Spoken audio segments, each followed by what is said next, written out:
अस्सलाम वालेकुम एवरीवन। आप अपने फेवरेट शो चाय टोस्ट और होस्ट को यूट्यूब के ऊपर देखने के लिए डॉन न्यूज़ के ऑफिशियल चैनल को सब्सक्राइब करें और बेल आइकॉन को प्रेस करना भी याद रखिए।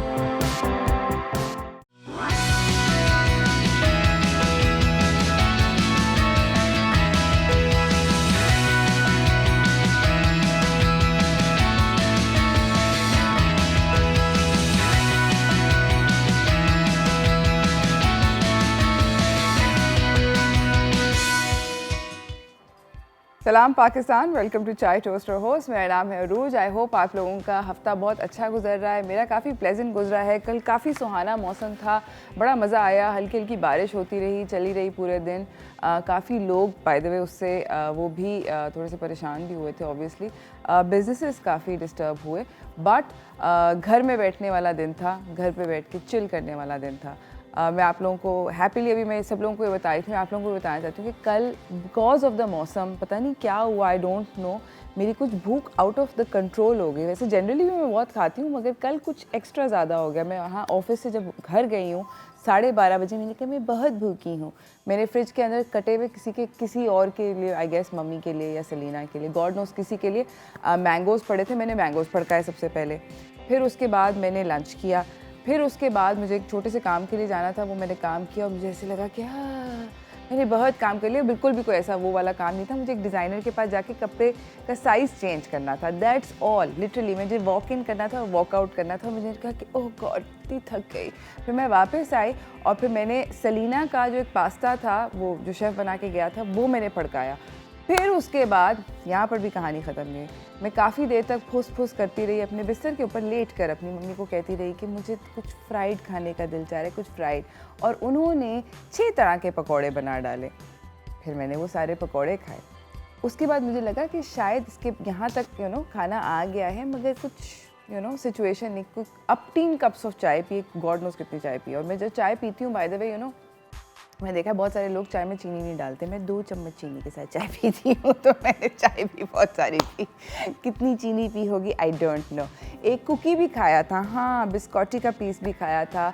फिर उसके बाद चाय के साथ, उसके बाद फिर रात को शाम के वक्त आई थिंक अनाउंसमेंट आई थी कि सिंध के अंदर इंडोर डाइनिंग, बिकॉज कोरोना के SOPs फॉलो नहीं हो रहे, कोविड SOPs फॉलो नहीं कोई रेस्टोरेंट करे, तो इंडोर डाइनिंग हम लोग इस काबिल नहीं है। उन्होंने कहा कि इंडोर डाइनिंग हम बंद कर रहे हैं। तो जी अच्छे पाकिस्तानी होने के नाते मैंने भी सोचा कि अगर आज आखिरी इंडोर डाइनिंग का सीन है तो भाईजान चलो, मैं अपने फेवरेट रेस्टोरेंट चली गई। वहाँ पर जाके मैंने इतना खाया, इतना खाया, इतना खाया कि मैं आपको बता नहीं सकती कि फाइनली जो वेटर था उसने मुझसे पूछा, मैनेजर ने आके पूछा, कहा कि मैडम इस तरह आप खा रही हैं जैसे कि आज लास्ट सपर है। मैंने कहा हाँ, क्योंकि इंडोर डाइनिंग का आखिरी दिन है। तो काफ़ी सीन हुआ अच्छा खासा। मैंने कल खाया पड़काया और अभी सुबह आके भी मैं मतलब बाज नहीं आई। मैंने मेकअप रूम में भी पराठे शराठे पड़काए हैं। बाय द वे आज कोई ख़ास मेकअप नहीं किया हुआ, इसकी वजह मैं आपको later on in the show बताऊंगी, क्योंकि एक सरप्राइज़ है मेरे पास आप लोगों के लिए। मगर फ़िलहाल मेरे पास बहुत सारी एंटरटेनमेंट न्यूज़ हैं जो कि ज़ुहेब चाह रहे हैं कि मैं आपको बताऊं, तो जल्दी से चलते हैं एंटरटेनमेंट न्यूज़ की तरफ।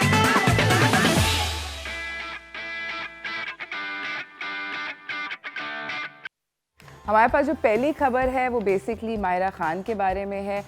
माहिरा ख़ान ने काफ़ी सारी जो रूमर्स हैं उनके बारे में जो चल रही हैं इंटरनेट के ऊपर, उनको एड्रेस किया। सबसे पहली जो रूमर उनके बारे में चल रही थी कि उनकी सीक्रेट शादी हो चुकी है। उन्होंने कहा ऐसा कोई सीन नहीं है, मेरी सीक्रेट में कोई शादी नहीं हुई।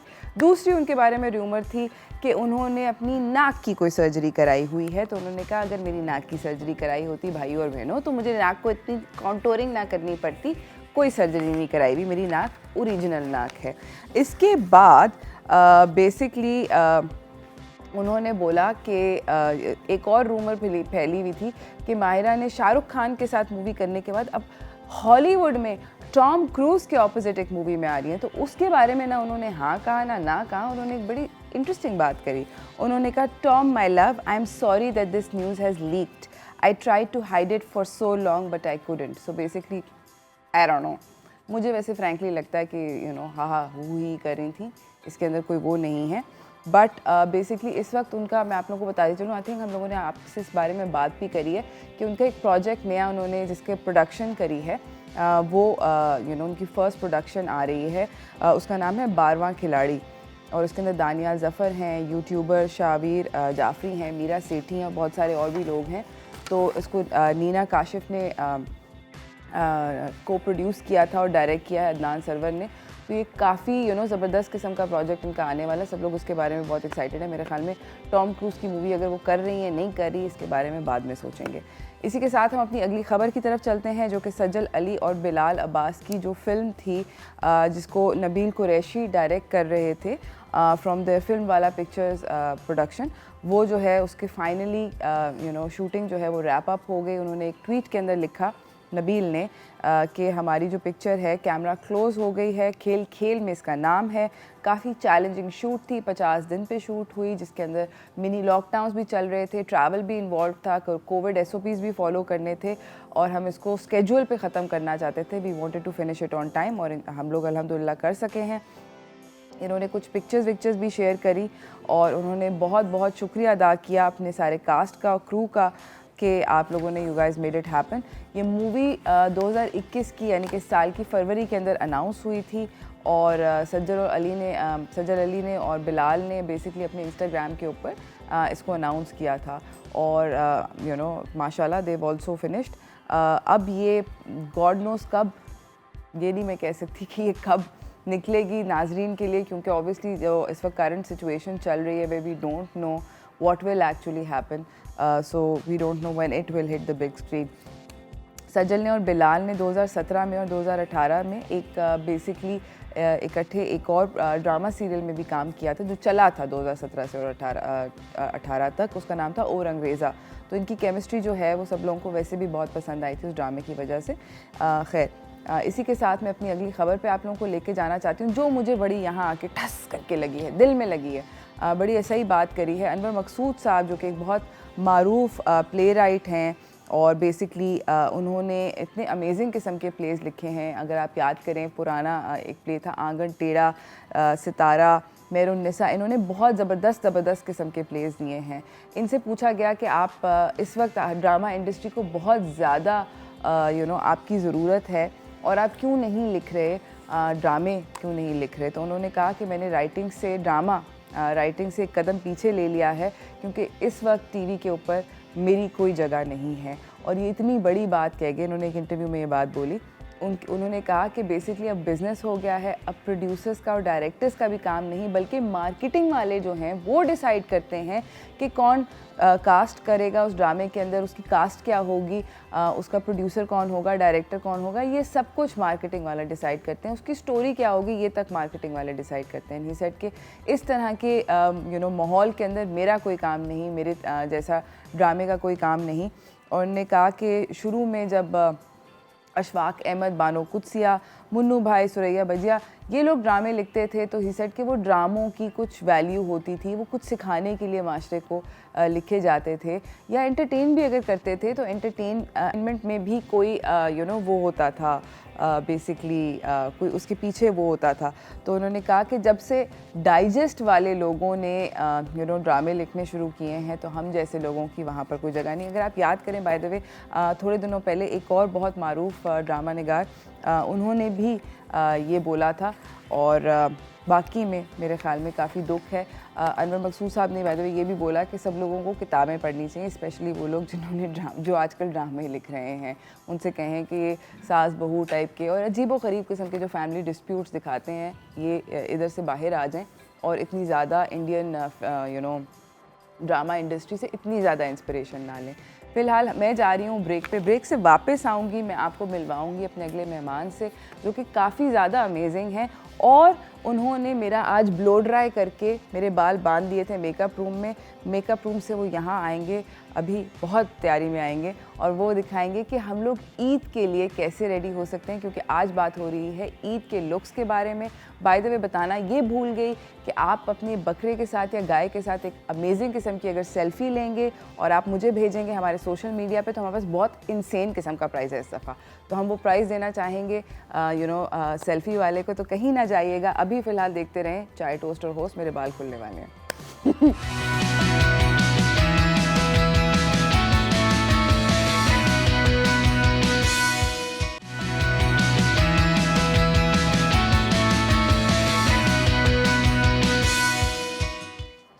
Back everyone.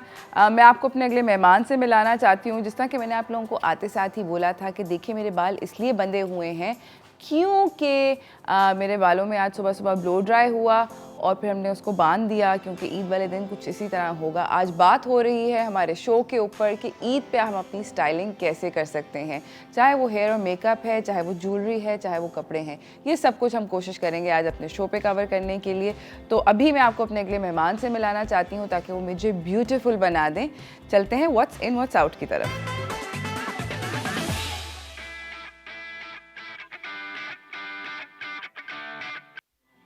हमारे साथ हमारे अगले मेहमान मौजूद हैं सफदर भट्टी, जो कि हर रोज़ मुझे सुबह सुबह मिलते हैं मेकअप रूम के अंदर। अस्सलाम वालेकुम। वालेकुम अस्सलाम। कैसे हैं आप? मैं बिल्कुल ठीक। आप कैसे हैं? सेटिंग।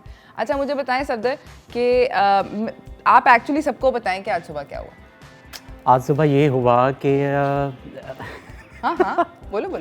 हमारे पास एक तो टाइम तो बहुत था। टाइम बहुत था ना। लेकिन हुआ क्या था? हुआ ये था कि बेसिकली हमारा क्योंकि प्लान दो कुछ चीज़ें और में था। था। हमारा प्लान कुछ और था। हमारी मॉडल जो है वो लास्ट मिनट पे उनकी तबीयत ख़राब हो गई, वो पहुंच नहीं सकी। तो हमने सोचा कि हम लोग खुद मेकअप कर लेते हैं। हाँ, जिस पे हालांकि मुझे इस पे बहुत ज़्यादा काम करना पड़ेगा क्योंकि तो नहीं बड़ा सीरियस है। देखो ये तो चले हमारा प्लान था, बट होता ये है कि ईद वाले दिन आप ब्लो ड्राई करा के सैलून से आते हैं और फिर आपके घर पे किसी ने या तो थैलियाँ भेज देती हैं गोश्त की, या आपके घर पे इतनी बड़ी रान आपको मिलती है और आप अपने ब्लो ड्राई के बारे में सोचते हो कि हाय अल्लाह, या आप फॉर इंस्टेंस अपनी अम्मी के लिए रायता फेंटने को बिजी हो जाते हैं या आप व्हाटएवर। तो आपने आपका जो ब्लो ड्राई है उसको सेव करने का बहुत अच्छा टेक्निक। जैसा कि हमने ये बाल बांध दिए, अभी ये ब्लो ड्राई हुआ है। अभी हम आपको दिखाएंगे कि किस तरह ब्लो ड्राई को हमने सेव किया है। उसको हमने जूड़ा बांध कर फिक्स कर दिया ताकि जब ये बाल खुलेंगे तो ब्लो ड्राई अपनी लुक में ही रहेगा, खराब। और आपको अगर ब्लो ड्राई को अपने आप सैलून से ब्लो ड्राई करा कर आ गए हैं तो आपके ब्लो ड्राई को आप फ्रेश कैसे रखें दोबारा से। मतलब अगर आपने सुबह को कराया है टाइम बचाने के लिए और शाम को आपकी पार्टी है, तो आप अपने ब्लो ड्राई को रिफ्रेश कैसे कर सकते हैं, ये भी हमें सफदर बताएंगे। हम ये भी बताएंगे और ये भी बताएंगे कि आप अपनी स्किन को कैसे फ्रेश रख सकते हैं ताकि आपका जो है मेकअप में कम टाइम लगे और मेकअप अच्छा हो और कम क्वांटिटी में लगे ताकि आप बहुत अच्छे लगे, है ना। हाँ, तो सफदर वैसे तुम ये कहने वाले हो कि बहुत ज्यादा सोए ऐसे नहीं होता। ये तो नहीं हो सकता। इन दिनों में क्या मतलब ईद के दिनों में क्या, वैसे भी सोने का तो टाइम है ही नहीं, कोई सो सकता ही नहीं है। मतलब आजकल लाइफ में से नींदें उड़ चुकी हैं सबकी। ऐसे ही है दोस्त। अच्छा तो पहले क्या करेंगे हम? पहले मैं जो है स्किन का बता देता हूँ कि स्किन को मेकअप से पहले अच्छा सा मॉइस्चराइज कर लें। उसके बाद आप एक आइस क्यूब लें टिश्यू पेपर में, उसको आप अपनी स्किन पर रख लें। मतलब आपके पास टाइम नहीं है तो आप चलते फिरते भी आइसिंग कर लें ताकि आपकी स्किन के जो पोर्स हैं वो बंद हो जाएं और आपका जो मेकअप है वो उसमें अच्छा सेटल हो जाएगा। ओके। क्योंकि जैसे आप रोज की स्किन देख रहे हैं किस कदर डिजास्टर है। नहीं अच्छी स्किन है। आइस क्यूब नहीं किए, सच्ची हाँ बात बिल्कुल। हाँ आइस क्यूब तो नहीं नहीं धोकर आई थी सुबह, वो भी हैंड वॉश से, क्योंकि बहुत दूर लग रहा था फेस वॉश लगाना। हैंड वॉश से मुंह धोया है मैंने, मगर लोशन लगाया था सब। ये आपने अच्छा किया। और उसके बाद जो है मैंने उनको मेकअप रूम में हल्का सा प्राइमर लगा दिया था और उसके बाद इनका जो है फेस मैंने कंसील कर दिया। उसके बाद हमने कहा कि क्योंकि हमारे साथ जो हुआ है आपको बता चुके हम लोग कि अब फातिमा आ नहीं सकी, उसकी तबीयत ख़राब होगी, तो मैंने कहा मैं ऑन एयर आज अरूज का मेकअप करके दिखा देता हूँ कि कैसे करना है। सही है। तो अभी तक मेरे फेस के ऊपर as you guys can see Safdar ने हल्की सी बेस लगाई हुई है, हल्की सी काउंटोरिंग करी हुई है। काउंटोरिंग इतनी ज़्यादा हैवी नहीं करी, बल्कि इनफैक्ट सिर्फ ब्लश ज़्यादा लगाया हुआ है एंड दैट्स प्रीटी मच। क्योंकि कुछ था ना। हाँ, क्योंकि ज़रा सा ब्लश लगाया हुआ है और उसको भी हम अभी ब्लेंड कर देंगे। ठीक है। तो अब हम आपको दिखा रहे हैं कि बेसिकली अगर आपने ईद के ऊपर सुबह को अपने मेकअप करना है या अपनी किसी दावत पे ड्यूरिंग ईद आपने कुछ मेकअप करना है तो उसके आसान ट्रिक्स क्या हैं कि आप उस मतलब वो प्रैक्टिकल मेकअप होना चाहिए जिसमें आप काम भी कर सकें अगर आपके घर पे कोई दावत है, और फिर अगर आप किसी और के घर पे जा रहे हैं तो बिल्कुल वहाँ पे कोई प्लेट और बर्तन उठाने की ज़रूरत नहीं है, बिल्कुल हेल्प करने की ज़रूरत नहीं है तकल्लुफ़ में। नहीं नहीं, हेल्प करें आप, मतलब ऐसा कैसे हो सकता है कि आप हेल्प नहीं करेंगे? रुचि क्या चीज़ें सिखा रही हो यार? मैं जैसे खुद मैं से अच्छी बोल रही चीज़ें सिखा रहा हूँ, आप भी अच्छी चीज़ें सिखाएं लोगों को। ये थोड़ी जाकर बैठ जाओ यहाँ, बस खाना खाना खा के आ खाना जाए। खाए ना और अच्छे लगे। अच्छा, सबसे पहले तो जो है हम अपनी स्किन को जो है वो कर लेते हैं, कंसील Conceal. कर लेते हैं। वैसे तो इनका मैंने हल्का सा कंसील किया हुआ था, और बिल्कुल आइज़ के नीचे एक डार्कर शेड से डार्क सर्कल छुपा लेने हैं, और फिर दूसरी आंख को भी सेम वैसे ही करना है आपने। डार्क सर्कल ज़िंदगी के एक भयानक फैक्ट ऑफ लाइफ है। लेकिन आपके रूज इतने हैं नहीं, मैंने मतलब इतने हर मैंने किसी को अपने ज़्यादा लगते हैं। हर किसी को अपने मुझे ज़्यादा तो लगते बहुत हैं। ज़्यादा लगते हैं। ये डार्क सर्कल कवर हो गए।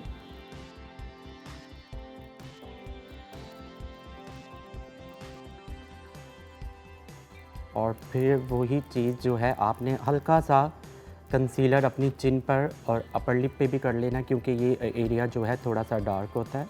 क्योंकि मुझे दाढ़ी उगती नहीं पता नहीं नहीं,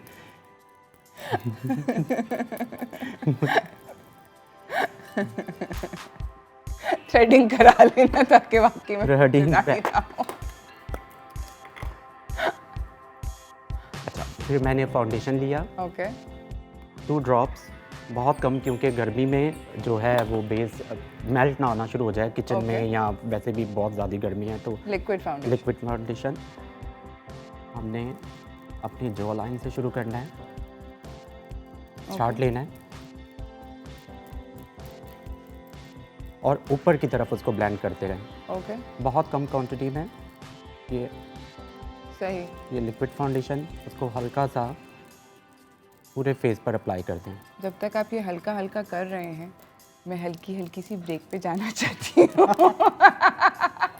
हम लोग जा रहे हैं ब्रेक पे, ब्रेक से वापस आते हैं, इसको कंटिन्यू करें, कहीं ना जाइएगा, देखते रहिए चाय टोस्टर होस्ट।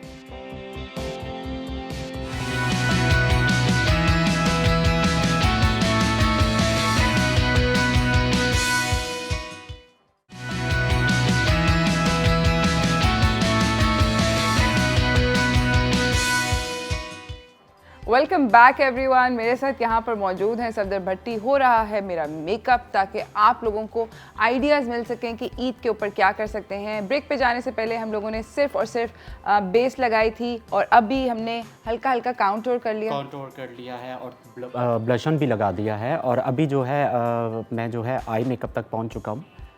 आई मेकअप के लिए हम लाइट ब्राउन आई शेडो लेकर अपने कॉर्नर से स्टार्ट लेंगे और उसको ब्लेंड करते हुए आप अपना एक लाइट सा ओह क्रीज लाइन वाह, बनाएं। मेरी पूरी आंख खुल जाती है यार दूसरी वाली। ये एक बहुत आंख ज़रूरी बंद होता करके। है। नहीं, मैं अपने टैलेंट के ऊपर कितनी वो इम्प्रेस हूँ। इस वाली आंख से देखो, मैं आंखें भी मार सकती हूँ। ऐसे ही बोल रही हूँ, मतलब अब आप पॉसिबिलिटी, ये ये देखें। नहीं कह रही मैं कर रही हूँ। आप ये देखें शीशे हाँ, में मैं से देखें कि एक सॉकेट लाइन और क्रीज लाइन करने से ही ये कॉर्नर से ही ओ यार फर्क आता है। बस लाइट ब्राउन सा लेके उसको आप वो सॉकेट लाइन कर दें। अच्छा ये रुको, मैं भी कर सकती हूँ, खुद करूँ? यस हाँ, आप कर सकते हैं। So there's like, do you trust me? No.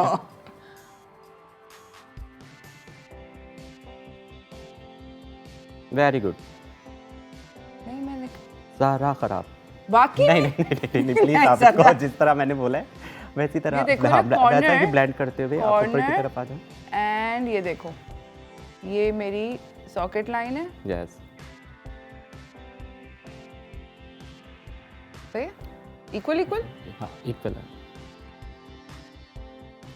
ज़रा सा आगे आ गया था, आगे नहीं आना चाहिए क्योंकि आइज़ जो है वो छोटी लगेगी और बंद हो जाती है। तो बस वो अगर आ भी जाए तो उसको फिंगर के साथ आप अपना लिफ्ट कर हाँ लिफ्ट कर सकते हैं। और इसको ये देखें, ये वाली जो आपकी बॉन है यहाँ तक लेकर आना है और उसको आगे तक ब्लेंड करते रहें। सेटिंग। उसी ब्रश में जब कुछ भी नहीं बचा तो हल्का सा हम आइज़ के नीचे इसको ब्लेंड करेंगे, आई लैशेस लाइन के साथ आई बॉल तक रखेंगे, सेम उसी तरह दूसरी आइज़ पर।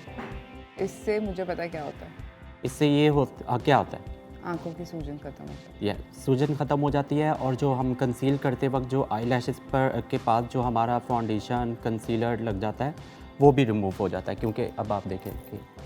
Very nice. अगर आप डार्क करना चाहें तो आप डार्क सिर्फ आप कॉर्नर्स पर कर सकते हैं, आउटर साइड, और फिर जब ब्रश में कुछ ज़रा सा पाउडर बचे तो उसको आई बॉल तक ले आए। अच्छा, ये थोड़ा वाला सा जो ट्रिक है मैं जब घर पर करती हूँ तो बेसिकली मैं इसको वो करती हूँ एक बहुत छोटे ब्रश से। सब ये छोटे मतलब छोटा ब्रश ही आप ये मोटा ब्रश संभाल सकते हो, मुझसे मैं यही कह रहा था कि बस वो मतलब अपने हाथ को आप जितना होल्ड कर सकें तो जो है बड़े ब्रश से भी सेम वही काम होगा। इससे हाँ, इससे ये होता है कि इससे और अच्छा ब्लेंड हो जाता है। छोटा ब्रश जो है उससे ये होता है कि शार्प लाइनें बन जाती हैं। ओ, छोटे ब्रश से ये होता है कि क्योंकि उसमें पाउडर ज़्यादा आता है तो वो फिर बिल्कुल जो लाइन जो है ना वो बिल्कुल शार्प हो जाती है। शार्प हो जाती हैं। अच्छा, तो ना कुछ जी, लोगों को अच्छा लगता है शार्प और कुछ लोगों को सॉफ्ट अच्छा लगता है। तो जिस तरह हम लोगों को एक छोटी सी ब्रेक की तरफ जाना है। ब्रेक से वापस आएंगे, इसी मेकअप को कंटिन्यू करेंगे। आप लोग कहीं ना जाइएगा, देखते रहिए चाय टोस्टर होस्ट।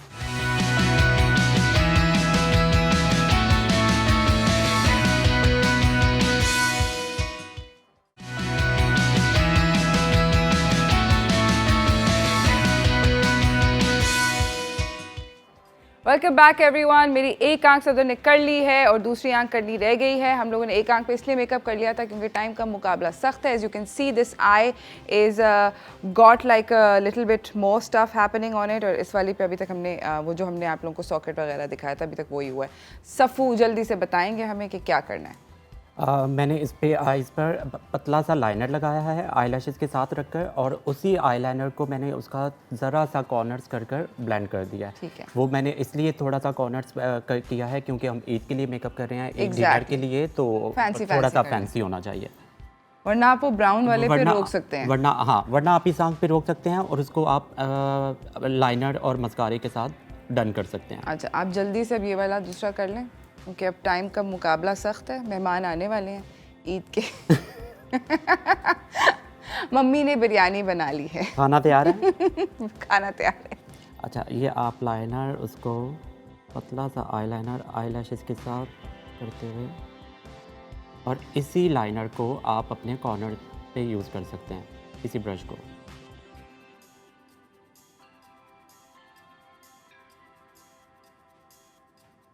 बस आपने यहाँ तक रखना है और उसके बाद जो है आपने प्लेन ब्रश के साथ इसकी ब्लेंडिंग कर देनी है।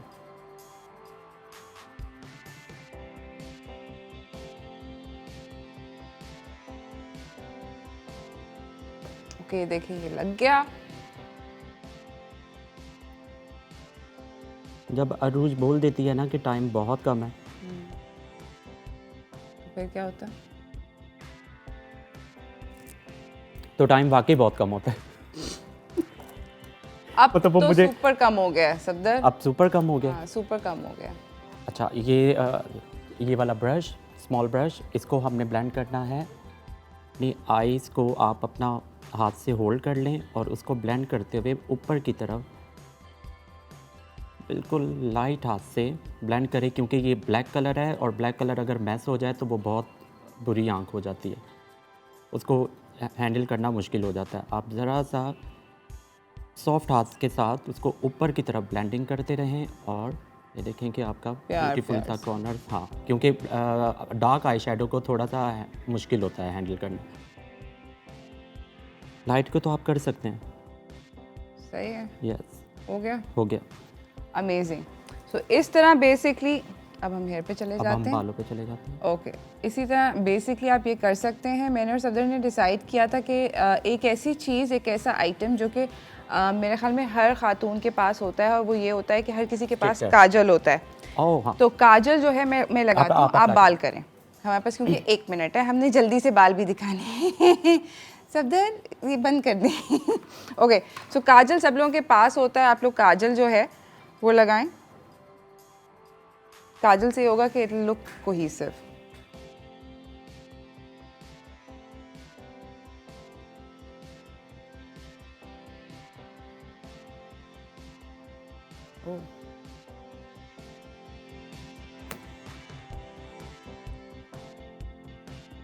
ओके हमारे पास अब बिल्कुल टाइम ख़त्म हो गया है, तो basically as you can see Safdar ने मेरे बालों को बंद कर दिया था सुबह को ब्लो ड्राई करने के बाद, एंड इट वाज जूड़ा विद जूड़ा पिन्स। आप जूड़े पिन्स के साथ जब आप जूड़ा बनाते हैं तो वो आपका ब्लो ड्राई जो है वो रहता है। एज यू कैन सी मेरा ब्लो ड्राई रह गया इतनी देर, सुबह से 9 बजे से ये हुआ हुआ है ब्लो ड्राई, एंड ये 8 बजे से, सॉरी यस, सो 8 बजे से ब्लो ड्राई हुआ हुआ है और 8 बजे से लेकर अब तक ये ब्लो ड्राई रह गया, विच मीन्स कि आप अपना ब्लो ड्राई करा के बड़े आराम से उसको बल्कि उधर ही सैलून में कह दें। Thank you so much for coming Safdar, आपका बहुत बहुत शुक्रिया आने का। और इसी के साथ नाजरीन हम लोग जा रहे हैं एक छोटी सी ब्रेक की तरफ। ब्रेक से वापस आएंगे, आपको अपने अगले मेहमानों से मिलाएंगे, कहीं ना जाइएगा, देखते रहिए चाय टोस्टर होस्ट।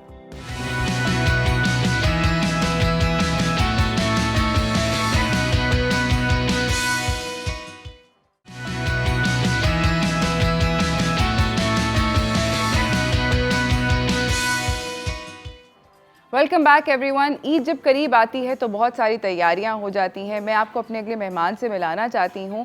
हमारी अगली मेहमान अपनी खूबसूरत किस्म की ईद की तैयारियों से रिलेटेड ज्वेलरी लेकर यहाँ पर मौजूद है।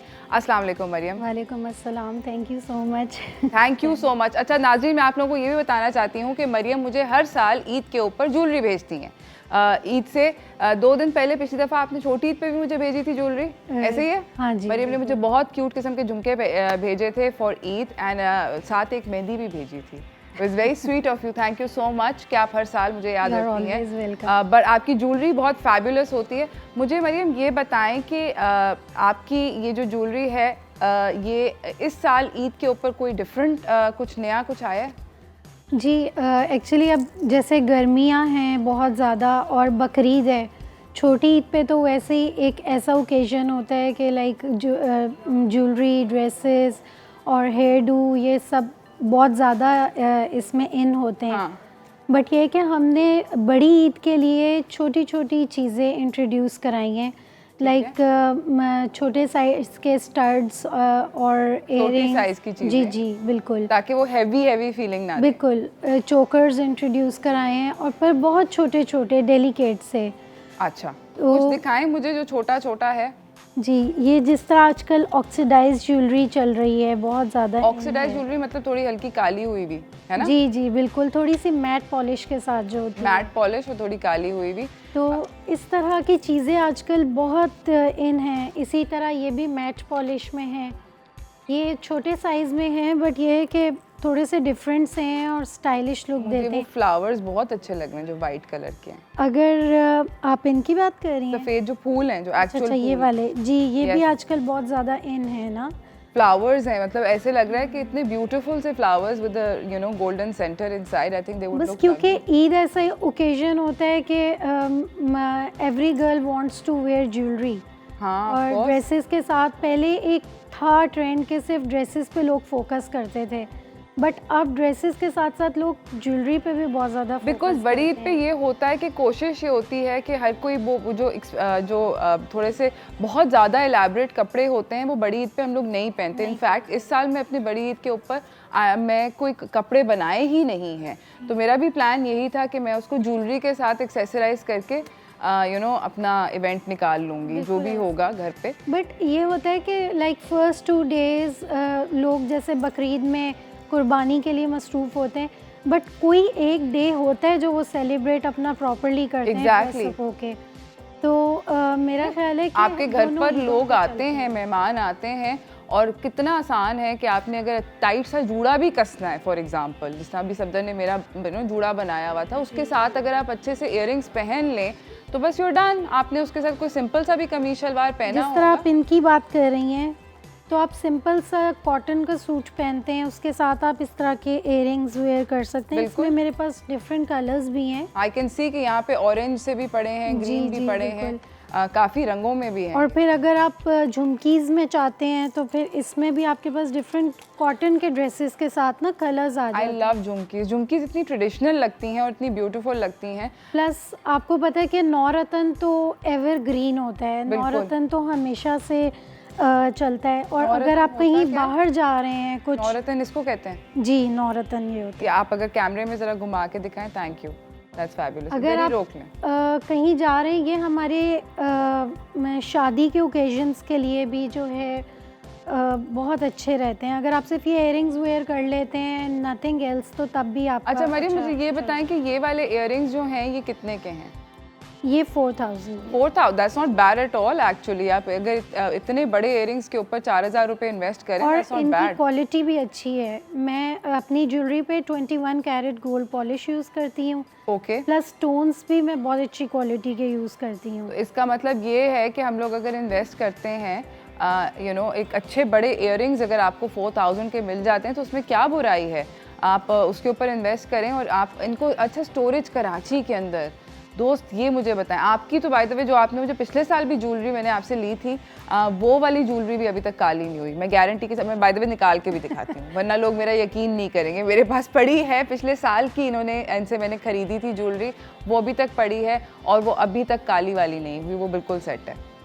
एक तो वजह यह है कि क्वालिटी अच्छी होती है, एंड सेकेंडली ये कि आपने उसको प्रॉपरली रखा होगा। मैं ना अपनी ज्वेलरी के साथ, लोग बॉक्स में ज्वेलरी देते हैं बट मैं प्लास्टिक बैग्स में देती हूँ, एयर टाइट बैग्स में, क्योंकि अगर आपकी जो चीज़ ख़राब होती है ना, वो हवा लगने से और परफ्यूम टच होने से ख़राब होती है। अच्छा, यानी कि परफ्यूम आप ज्वेलरी पहनने से पहले पड़का लें, मतलब लगा लें। अगर आप ज्वेलरी के ऊपर इस तरह से परफ्यूम लगाएंगे तो ज्वेलरी खराब तबाह हो जाएगी। कितनी भी अच्छी क्वालिटी होगी, आप कितने भी बड़े ब्रांड से ले लेंगे ज्वेलरी, बट ये है कि अगर आप उसको परफ्यूम लगा देंगे तो ज्वेलरी ख़राब हो जाएगी, तबाह हो जाएगी। एक दफ़ा नहीं, दो दफ़ा नहीं, तो तीसरी दफ़ा पहनने के बाद ख़राब हो जाती है ज्वेलरी। ओके, अच्छा मुझे ये बताएं कि आपके ख्याल में अगर कोई इंसान ज्वेलरी लेता है तो ये जो नेकलेसेस होते हैं ये हमेशा बड़े डाइसी हो जाते हैं। हर किसी को समझ नहीं आती। इयररिंग्स तो हम सब लोग ले लेते हैं, बट नेकलेसेस के ऊपर आके कहानी जो है वो थोड़ी मुश्किल हो जाती है। किसी को समझ नहीं आता है कि क्या नेकलेस लें, किस तरह पहने, प्लस काम हुए होते हैं गलों के ऊपर। अब जिस तरह मेरा गला है ये थोड़ा सा बंद है, आपने गोल गला पहना हुआ है, तो कौन से गले पे किस तरह का नेकलेस पहनना चाहिए? अगर आप लाइक लॉन्ग मालास टाइप पहन रहे हैं, जो कि मतलब अभी नहीं, ईद ओकेजन के लिए नहीं, वेडिंग्स के लिए या पार्टी वेयर जैसे होती हैं, अगर आप वो पहन रहे हैं तो उसके लिए आपके गले थोड़े से ब्रॉड होने चाहिए। गला ब्रॉड होगा या डीप होगा तो वो अच्छा लगेगा, वरना बट अच्छा अगर नहीं आप थोड़ा सा कॉलर वाले गले पहन रहे हैं तो उसके साथ चोकर्स बहुत ज़्यादा अच्छे लगते हैं। थोड़ा छोटा, अगर छोटे नेकलेस अच्छे लगते हैं, शॉर्ट नेकलेस हो जाएं, चोकर्स हो जाएं, जो पर्ल्स में चोकर्स होते हैं ना, मैं लेके भी आई हूँ, मैं आपको दिखाऊंगी। चलें हम लोग ये सब आपको दिखाते हैं। हम एक जा रहे हैं छोटी सी ब्रेक की तरफ, ब्रेक से वापस आते हैं। मरियम से कहते हैं हमें दिखाएं छोटे पर्ल्स के चोकर्स वगैरह किस तरह के खरीदने चाहिए। कहीं ना जाइएगा, देखते रहिए चाय टोस्टर होस्ट।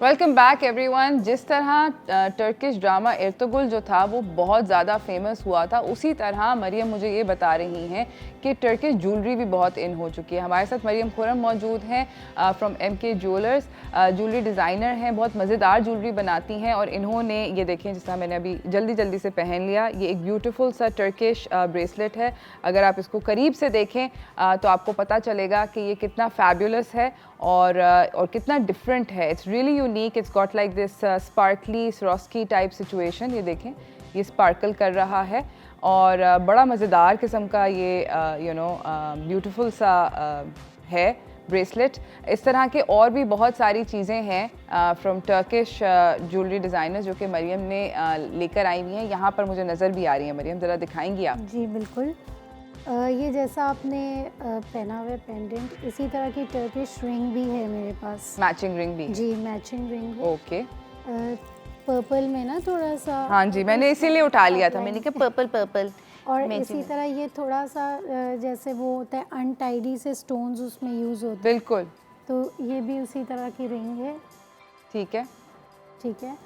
ये मेरे पास पूरा सेट है टर्किश पर्पल कलर में ना, पर्पल स्टोन्स के साथ। अच्छा, ये बहुत पॉपुलर हैं because they have these beautiful black sparkles अगर आप उठा के ज़रा पहन के दिखा दें मरियम।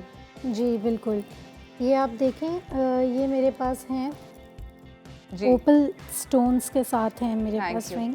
ये वैसे तो ओरिजिनल रिंग्स नहीं होती लाइक टर्की में, बट ये मैं जब बनवाती हूँ तो मैं इन्हें ओरिजिनल स्टोन्स के साथ बनवाती हूँ, सेम उसी तरह की बनवाती हूँ मैं। That's absolutely fabulous.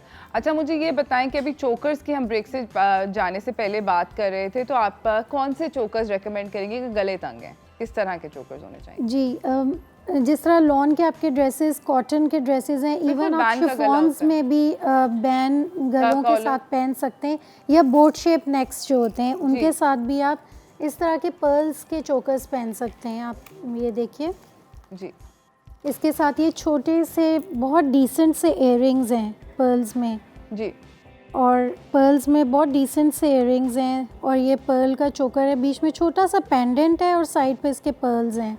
जी मैं मेरे ख्याल में उधर आती हूँ, जी, मैं जी। आपकी हेल्प कराती हूँ। ये पर्ल में चोकर है। या ये देखिए guys, this is absolutely fabulous. As you guys can see it's a really pretty necklace. ये चोकर है, इसके दरमियान के अंदर ये कौन से वाला काम इसको कहते हैं मीना, इसको क्या कहते हैं? ये कुंदन पे बना हुआ है, Okay, Kundan. Gold plated polish So के there you साथ। go, गोल्ड प्लेटेड पॉलिश के साथ कुंदन पे बना हुआ है। It's finished really beautifully also, और अगर आप इसको पहनेंगे तो ये आपके नेक के अराउंड इट्स यू नो बहुत ज़्यादा अच्छा लगेगा। जी ठीक है, तो ये है। अच्छा बात हो रही थी झुमकियों की, तो झुमकियों के अंदर इनके पास बहुत अमेजिंग किस्म की झुमकियाँ भी मौजूद हैं। ये ब्लू में है यू नो, और ये हल्की सी ऑक्सीडाइज इसको कहते हैं। जी जी, ये नहीं, ये ऑक्सीडाइज नहीं है, ये मैट पॉलिश के साथ है। मैट पॉलिश जी, ऑक्सीडाइज ज्वेलरी में ये आ जाती है। ओके जिस तरह मेरे पास सिंह की कलेक्शन है, ये ऑक्सीडाइज ज्वेलरी है। ओके ये गोल्ड प्लेटेड मैट पॉलिश के साथ है। आजकल लोग जो पसंद कर रहे हैं ना, वो मैट पॉलिश में ज्वेलरी ज़्यादा पसंद कर रहे हैं। जो बहुत ज़्यादा ब्राइट गोल्ड होता है ना, वो बिल्कुल आउट हुआ हुआ है, जी और मैट पॉलिश बहुत इन है। आप मेरी झुमकीज़ भी देखें, ये भी मैट पॉलिश में। कुछ लोग जिन्हें इतनी अवेयरनेस नहीं होती, वो कहते हैं कि ये ज्वेलरी का कलर काला हो गया है, तो मुझे उन्हें एक्सप्लेन करना पड़ता है कि ये काला नहीं हो गया, ये मैट पॉलिश में है ज्वेलरी। अच्छा फैबुलस।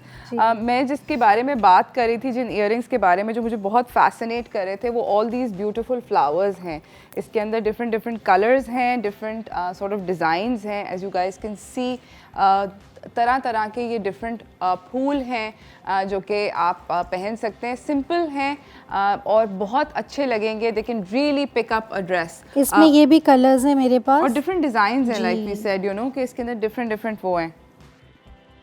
अच्छा, वेरी नाइस। इसी तरह जैसे मेरे पास चांदी की भी ज्वेलरी होती है। सही। चांदी में आजकल हम लोग 2021 में हम लोग स्टोन्स पे ज़्यादा काम कर रहे हैं। ओके पहले जर्कन्स में, लास्ट ईयर जैसे जर्कन्स में ज़्यादा हो रहा था, बट इस साल स्टोन्स पे ज़्यादा हाँ, क्योंकि हो रहा है। ये इन्होंने देखिए मुझे दिखाया, ये चांदी का सेट है। As you guys can see, ये जो है ये ब्यूटीफुल सा सेट चांदी में है, और ये इसके अंदर स्टोन्स जो हैं वो ज़रा थोड़े से हैवी है स्टोन वर्क, और ये प्योर चांदी है।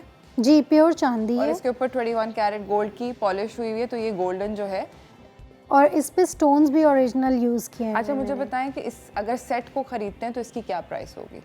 ये 22,000 22,000 का पूरा सेट है। अगेन लाइक आई और सेड, इसका वेट भी 3 तोले से ज़्यादा का है। वाओ, सो 3 तोले से ज़्यादा का इसका वेट है। 22 कैरेट गोल्ड की पॉलिश है, आप लोग बिल्कुल आराम से ले सकते हैं। अच्छा ये जो है इसकी क्या स्टोरी है, ये जो हैवी ड्यूटी किस्म का ये सामान पड़ा? अच्छा, ये मैं आपको इसका बताती हूँ।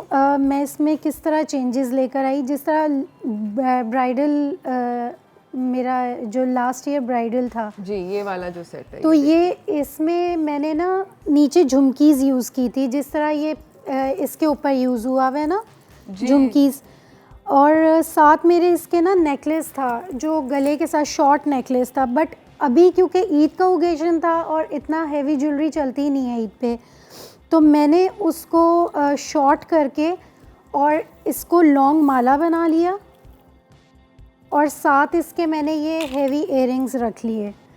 कि ज़रूरी नहीं है कि आप जैसे ईद के दूसरे 2 दिन हैं आप उसमें घर के कामों में मसरूफ़ होते हैं, बट थर्ड डे आप तैयार होते हैं तो आप इस तरह की हेवी ज्वेलरी भी यूज़ कर सकते हैं। और ये कुंदन पे बनी हुई है सारी दैट्स ज्वेलरी। अमेजिंग। और यहाँ पर जिस तरह मैं जाते जाते ब्रेक पे जाने से पहले, thank you so much for coming Maryam, मगर मैं आपको दिखाना चाहती हूँ कि ये जो है ये मेरा अभी तक सबसे फेवरेट पीस है, बिकॉज ये सीड पर्ल्स हैं। ये वो वाले पर्ल्स हैं जो कि ओरिजिनल पर्ल्स होते हैं, अब एक कम ज्वेलरी के अंदर नज़र आते हैं। दे सिंपल, दे एलिगेंट और ये बिल्कुल रियल होते हैं। मरियम ने इनके साथ बेसिकली एक ब्यूटीफुल किस्म का नेकलेस बनाया हुआ है। Thank you so much for coming Maryam. And अगर आपने मरियम से कांटेक्ट करना है तो मरियम का इंस्टाग्राम पेज भी है, फेसबुक पेज भी है, MK ज्वेलर्स के नाम से। आप लोग उस पर ज़रूर कांटेक्ट कीजिएगा और मरियम से ये ब्यूटीफुल ज्वेलरी आप ले सकते हैं। Very very reasonably priced, by the way, मैं खुद ख़रीद चुकी हूँ, तो आप लोग ज़रूर इनसे लीजिएगा। Thank you for coming once again. इसी के साथ नाज़रीन हम लोग जा रहे हैं एक छोटी सी ब्रेक की तरफ। ब्रेक से वापस आएंगे, आपको अपने अगले मेहमान से मिलाएंगे, तो कहीं ना जाइएगा, देखते रहिए चाय टोस्टर होस्ट।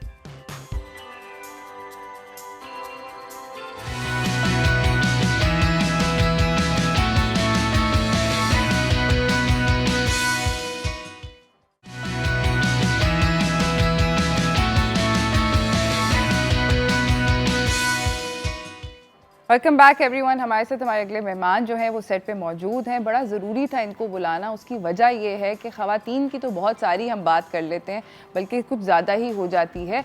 मर्द हजरात वो रह जाते हैं, और ईद तो मतलब बेसिकली सबके लिए होती है, तो मर्द हजरात के लिए क्या क्या फ़ैशन में है ये जानते हैं हम अपने अगले मेहमान से। हमारे साथ मौजूद हैं अब्दुल समद, जो कि CEO हैं अर रिजाल फ़ैशन के। अस्सलाम वालेकुम। वालेकुम अस्सलाम। कैसे हैं आप? अल्हम्दुलिल्लाह। ठीक ठाक, अल्हम्दुलिल्लाह। अच्छा, मुझे बताएं कि आप सबसे पहले कि इस ईद पर फैब्रिक्स मर्द हज़रात को क्या चूज़ करने चाहिए अपने कुर्ते के? देखिए, जैसे कि आजकल चल भी समर रहा है, बिल्कुल। गर्मी भी है, फिर कुर्बानी की ईद है, बिल्कुल। सो ऑल दो लाइट कलर्स इस वक्त बहुत इन है, और फैब्रिक जैसे लीलन हो गया, वॉश एंड वेयर हो गया, एंड अगर कॉटन तो इजिप्शियन कॉटन, अच्छा। Very nice to wear it, अच्छा। Because of easy to iron है एंड ईजी टू यूज़ है, बिकॉज लड़के सारे इस वक्त ईद पे Busy होते कुर्बानी हैं। में लगे हुए होते हैं, एंड कुर्ता पजामा हो, शॉर्ट शेरवानी कॉलर्स हों, एंड इनफैक्ट मगज़ी कॉलर बहुत। मगज़ी कॉलर क्या होता है? हाँ, magzi collar is like Pathani collar, जो कॉलर लेस कुर्ता होता है, कॉलर के बगैर का कुर्ता। तो हम ओके। काफ़ी अच्छे स्मार्ट। अच्छा, हम आपसे अभी वो बिल्कुल देखेंगे कि मगज़ी कॉलर क्या होता है, ये जानेंगे, क्योंकि मैंने आज पहली दफ़ा लफ्ज़ सुना है। You learn something new every day. अच्छा, मुझे ये बताएं कि आप अपने कलेक्शन के अंदर सबसे ज़्यादा मटेरियल्स कौन से यूज़ करते हैं? देखिए, मैं नॉर्मली वॉश एंड वेयर और कॉटन यूज़ कर रहा होता हूँ। अच्छा, ठीक है। उसकी वजह ये होती है कि कॉटन जब आप पजामा वेयर कर रहे होते हो, बिल्कुल। तो इट लुक्स वेरी नाइस, क्योंकि स्टैंड आउट होता है आपका जो पजामा होता है उसका। हाँ, वो क्रिच पिच नहीं होता। हाँ, और वॉश एंड वेयर आप शलवार कमीज़ में इसलिए अच्छा वेयर कर सकते हो कि इजी टू आयरन होता है, आप पूरा दिन भी उसको वेयर करो कि उस पर सलवटें नहीं आएंगी, ख़राब नहीं होता। सो ये दोनों फैब्रिक्स सबसे ज़्यादा आप इस्तेमाल करते हैं। आप बताएं कि आपका personal favourite men's wear designer कौन है? इस्माइल भाई, इस्माइल फ़रीद। इस्माइल फ़रीद, ओके। अच्छा, मुझे बताएं कि अगर आप एक कलर चूज़ करें जो कि आपके ख्याल में हर जेंटलमैन की वार्डरोब में होना चाहिए और स्पेशली ईद के अंदर होना चाहिए, तो वो क्या है? मेरा पर्सनली फेवरेट है ब्लैक कलर। ओके। और मर्दों को ब्लैक कलर होना चाहिए, लेकिन ऑल दो इस गर्मी के लिहाज से ऑफ वाइट और वाइट। अच्छा जी, यानी कि ब्लैक और ऑफ वाइट और वाइट। इसी के साथ नाज़रीन हम जा रहे हैं एक छोटी सी ब्रेक पे। ब्रेक से वापस आएंगे, ये मगज़ी कॉलर की मिस्ट्री जो है ये सॉल्व करेंगे, आपको दिखाएंगे कि होता क्या है। कहीं ना जाइएगा, देखते रहिए चाय टोस्टर होस्ट।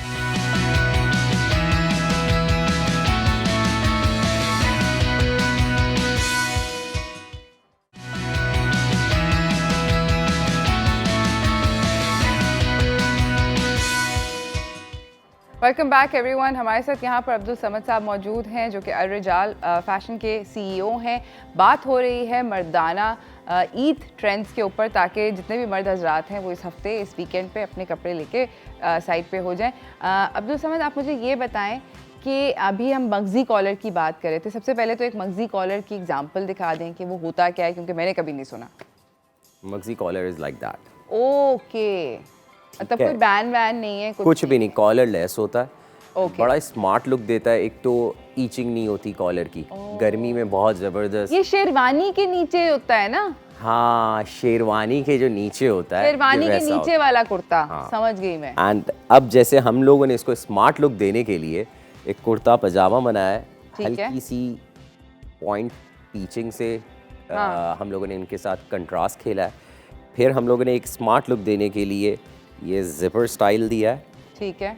अच्छा, अब ये बटन खोलेगा तब भी एक स्मार्ट लुक देगा। ठीक है। एंड बटन बंद करेगा तो भी अच्छा कंप्लीट लगेगा। एक मगजी कॉलर का पूरा लुक देगा। ठीक फिर है। हम लोगों ने साइड पे जिप शिप्स डाली हुई है, स्टाइल दे मतलब दिया जरा ताकि फैशन किया स्टाइलिंग हुआ लुक है। दे। स्टाइलिश फिर एक करा हुआ है। उसका लुक, ये मगजी कॉलर है, समझ गए हम, मतलब डिफरेंट तरह डिफरेंट तरह। स्टाइल है, लोगो डिज़ाइन हुए हुए। अच्छा, ये तकरीबन मगजी कॉलर वाले अगर आपसे कोई कुर्ता ले तो वो कितने का होगा? देखिए, हम लोग फैब्रिक की भी गारंटी दे रहे होते हैं, वन सब ऑफ द कुछ। बेस्ट कंपनी के फैब्रिक्स होते हैं। हम लोग स्टार्टिंग हमारी प्राइस होती है 4500 से लेके 6000 तक। ठीक है, kurta that's pyjama. Amazing, that's fabulous. अच्छा, मुझे ये बताएं कि आजकल मर्द हजरात बहुत फिटिंग के शलवार कमीज पहनने लग गए हैं, उसके बारे में आपके क्या तासुर? सबसे पहले तो मैं ये कहूँगा कि बंदा अपनी फिजिक के हिसाब से बनाए तो ऑल दो सबसे बेस्ट है ऑप्शन। Of course. क्योंकि जब अगर वो स्लिम स्मार्ट है और आजकल बड़ा ग्रूमिंग का ख्याल भी कर रहे हैं लड़के, बिल्कुल। ठीक है ना, अगर सिक्स पैक्स हैं और अच्छा वो बॉडी स्मार्ट लुक है तो फिटिंग में पहन सकता है, लेकिन इतना फिटिंग तो बिल्कुल मैं कि प्रेफर ऐसे नहीं ना करूँगा। लगे कि मतलब फट जाने वाला है। हाँ, कि बैठने में आपकी टमी नज़र आ रही है, बिल्कुल बिल्कुल। इट लुक्स बिल्कुल nice. बिल्कुल नॉट क्लास लगेगा। अच्छा। तो बेहतर ये है कि स्मार्ट फिटिंग पहने लेकिन लूज फिटिंग ना पहने। अच्छा, दूसरा मेरा आपसे अगला सवाल ये है कि मर्द हजरात ने बड़े छोटे छोटे कुर्ते पहनने लग गए थे, बिल्कुल मतलब ये मिड थाई लेंथ पे ये पजामों के साथ। ये फैशन अभी तक है या ये गॉन्स है? है। कुर्ता पजामा इज़ लाइक नॉर्मल लेंथ से 2 इंच छोटा, जैसे मैंने इस वक्त पहना हुआ है। नहीं, इससे भी छोटी मैंने कहा। नहीं, वो बिल्कुल ऑड हो जाता है, ठीक है ना। क्यों? वो बिल्कुल छोटा अच्छा नहीं लगता। हाँ, ट्रेंड्स में कभी कभार आप फैशन में पहन लो तो ठीक है, वरना नॉर्मली उसका लुक ये होता है ये कि मतलब कि आपकी नी से 2 इंच ऊपर, ऊपर 2 मगर या वो 2.5 इंच। मिड थाई पे जाने की जरूरत नहीं नहीं, है। फिर आप बैठने में जब आप बैठोगे ना तो आपकी थाई बहुत ऑड लगती है। और आप वो टी शर्ट बन जाएगा कुर्ते के बजाय। Thank you so much. हमारे पास टाइम जो है वो अख्ताम हो गए। जाते जाते अगर आप अपनी कलेक्शन के अपने 2 फेवरेट पीस अगर हमें दिखा दें जो कि जेंटलमैन खरीद सकें फॉर दिस कमिंग ईद, आपके ख्याल में 2-3 कौन से आउटफिट्स लेने एक तो चाहिए? ये ओके, मगजी गला अगेन, नाउ आई नो मगजी गला विद हमारा Logo. सा लोगो, ठीक है। एंड सेकंड ऑप्शन थोड़ा executive class. Oh, white on white. I really like this. And the buttons are also so lovely. Button अगर आप वेस्ट कोट पे देखें तो बटन जो हैं एंड विद सेम फैब्रिक की वेस्ट कोट बनी हुई है। अच्छा, कॉटन की है तो गर्मी भी नहीं लगेगी। Of course. सिंगल फ्यूजिंग पे बहुत नॉर्मल, ऐसा लगेगा कि आपने सिर्फ कुर्ता पजामा ही पहना है। अच्छा, how nice. Okay, that's another option for gentleman to do. Thank you so much for coming sir. आपका आने का बहुत बहुत शुक्रिया और हमें ये कपड़े दिखाने का बहुत बहुत शुक्रिया। आई एम श्योर के लड़कों के जो मसले मसाइल हैं वो थोड़े से सॉल्व हो गए हैं। बहुत शुक्रिया। जाते जाते अगर आप कुछ छोटा सा मैसेज देना चाहें मर्द हजरात। मैं ज़रूर मैसेज दूंगा कि मर्द हजरात ग्रूमिंग का बहुत ख्याल करें अपना, एंड ऑल दो अपनी पर्सनालिटी को जितना इन्हांस कर सकते हो तो इन्हांस करो, बिकॉज यही आपको लाइफ में बहुत ऊपर तक पहुंचाएगा। Amazing, thank you so much for coming. इसी के साथ नाजरीन मेरे पास टाइम जो है वो ख़त्म हो चुका है। मैं जाते जाते आप लोगों को ये याद कराना चाहती हूँ कि हम लोगों का बकरा ईद सेल्फ़ी जो है कॉन्टेस्ट चल रहा है। It's very much on. अगर आप मुझे एक सेल्फ़ी भेजेंगे अपने घर पे जो भी आपने गोट आया हुआ है, काव आया हुआ है, उसके साथ इंटरेस्टिंग और यूनिक होगी तो हमारे पास बहुत अमेजिंग किस्म का गिफ्ट हैम्पर है आप लोगों के लिए। इसी के साथ मुझे और मेरी टीम को इजाज़त दीजिए। हम लोग आपसे कल सुबह मिलेंगे, तो अल्लाह हाफ़िज़।